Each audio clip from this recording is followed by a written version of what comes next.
Bismillahirrahmanirrahim. Assalamualaikum warahmatullahi wabarakatuh. Perkenalkan, nama saya Siva Roshita Pojia dengan NPM 2200100012. Di sini saya akan melakukan skills lab terkait physical examination hematology disorder. Bismillahirrahmanirrahim. Assalamualaikum warahmatullahi wabarakatuh. Waalaikumsalam warahmatullahi wabarakatuh. Selamat pagi Ibu. Pagi dong. Baik Ibu, perkenalkan saya Dr. Sipa yang sedang berjaga di klinik Pasuruan pada hari ini. Sebelumnya saya izin untuk mencatat identitas anak Ibu terlebih dahulu. Ibu, nama anaknya siapa? Yara dok. Yara. Baik Ibu. Untuk usia anak Ibu berapa?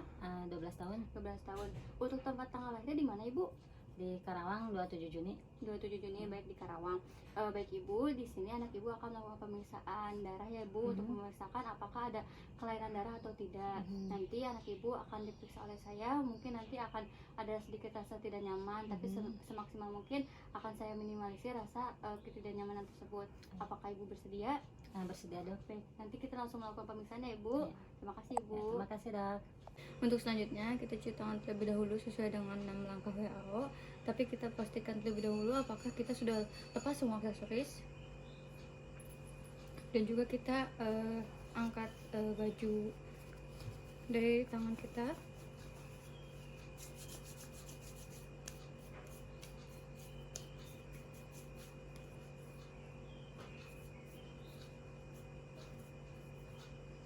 Lihat apakah pasien tampak sakit atau sehat. Lihat posisinya apakah saat ini masih bisa duduk atau berbaring. Lalu kita cek kesadaran pasien, kita cek pernapasan dan ukur respiratory rate, dan lihat apakah ada usaha bantu napas, dan cek apakah ada sianosis atau tidak. Pemeriksaan nadi dapat dilakukan dengan cara memegang pergelangan tangan pasien, yaitu di arteri radialisnya. Lalu kita hitung dalam 1 menit. Lalu setelah itu kita ukur suhu tubuh pasien menggunakan termometer, kita tempatkan pada aksila pasien. Lalu setelah mengukur suhu tubuh, kita ukur atau timbang berat badan pasien. Lalu setelah itu kita ukur panjang atau tinggi badan anak tersebut.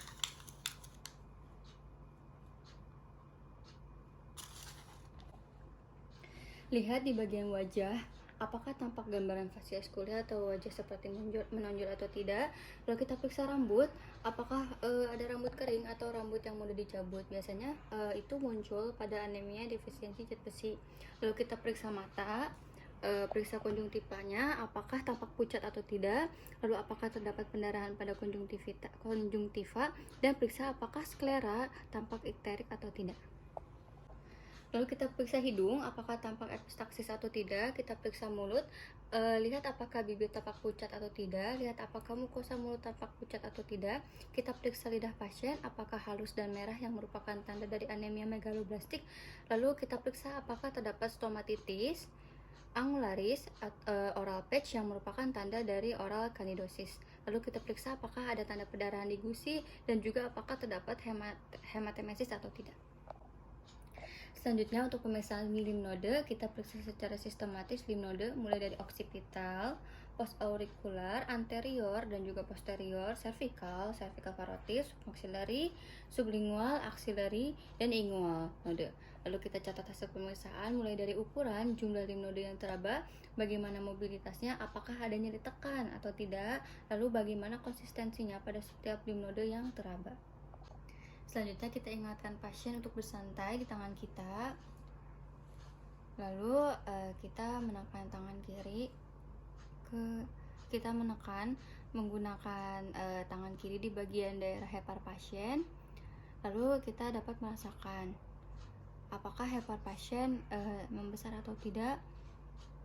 Lalu kita letakkan tangan kanan pada perut kanan pasien di bawah sisi lateral otot rectus, dengan ujung jari di bawah atas bawah bagian hepar. Limnode diskrit ditemukan pada limfoma ganas, dan nodus keras yang sangat keras terjadi pada metastasis. Adenopati lokal biasanya menunjukkan infeksi lokal, tetapi mungkin merupakan tanda penyakit umum. Lalu selanjutnya kita masuk ke tahap pemeriksaan jantung. Apabila terdapat murmur yang terdengar pada saat auskultasi, kemungkinan pasien mengalami anemia yang berat, sehingga pasien memerlukan tindakan medis segera. Hitung dan interpretasi hasil heart rate, lakukan auskultasi untuk menemukan apakah terdapat murmur sistolik pada setiap katup jantung.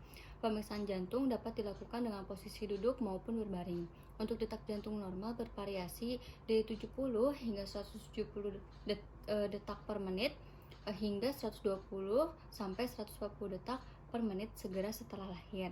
Lalu untuk 80 sampai 140 denyut per menit pada usia 1 tahun, 80 sampai 130 denyut per menit pada usia 2 tahun, 80 sampai 120 denyut per menit pada usia 3 tahun, 70 sampai 115 denyut per menit setelah usia 3 tahun, lalu 90 denyut per menit untuk usia 10 tahun, dan remaja menurun menjadi 60 sampai 100 denyut per menit. Untuk pemeriksaan abdomen, punten ya dek, lakukan inspeksi, lihat apakah terdapat pendarahan dari umbilical cord ataupun ada penetrasi atau tidak. Lalu kita pemeriksaan hepar, letakkan tangan kanan pemeriksa di sebelah kanan dari perut pasien, bilateral dari musculus rectus abdominis, minta pasien untuk bernapas secara dalam, nafas adek, raba tepi hepar dengan menggunakan jari-jari pada saat pasien melakukan inspirasi. Tekan tangan kiri ke arah atas sehingga liper pasien akan mudah teraba oleh tangan yang sebelah kanan. Hepar secara normal tidak teraba, ataupun jika dapat teraba sepanjang 1-2 cm di bawah arcus costa dextra dengan tepi yang tajam. Apabila hepar teraba, tepi hepar yang normal akan teraba lembut, tajam, dan juga reguler, dan permukaan hepar akan terasa lembut. Lalu kita ukur berapa sentimeter dari prosessusi point ke umbilical. Nodus yang tumbuh dengan cepat melekat pada jaringan di bawahnya atau keras atau kusut. Nodus biasanya ganas. Nodus yang besar, hangat, lunak biasanya menunjukkan infeksi akut. Kelenjar non-tender yang kencang dan kenyal lebih sering terjadi pada leukemia. Benjolan keras yang melekat satu sama lain dan pada kulit ditemukan pada anak penderita tuberkulosis. Untuk pemeriksaan spleen, letakkan tangan kiri di sebelah kiri posterior kosta sebelah kiri. Minta pasien untuk bernafas dalam. Adik bernafas dalam ya. Mulai palpasi dari bagian bawah sehingga pemeriksa dapat mengetahui kemungkinan pembesaran dari limpa. Lalu catat bagaimana permukaan dan kontur dari spleen. Ketika pasien inspirasi, lakukan penekanan dengan tangan kanan dan kiri, rasakan permukaan spleen. Nilai apakah terdapat pembesaran spleen dengan Schaffner 1-8. Buatlah garis imajiner Schaffner 1-8 ditarik dari tengah kiri clavicula ke arah sias. Pastikan ini spleen dengan menentukan incisura renalis. Apabila spleen tidak dapat dipalpasi, kita periksa traubispes, yakni lakukan perkusi pada linea axillaris, anterior axillaris pada ICS 8-10. Apabila ditemukan adanya dal pada hasil perkusi pada traubispes, maka ini menunjukkan traubispes terisi dan menunjukkan adanya splenomegaly. Selanjutnya untuk pemeriksaan genitalia, kita periksa apakah terdapat pembesaran testis pada anak laki-laki atau tidak. Lalu untuk pemeriksaan anus, kita lakukan melihat apakah terdapat melena dan juga hematosezia. Untuk melena yaitu darah yang berwarna pekat, untuk hematosezia yaitu darah yang berwarna segar.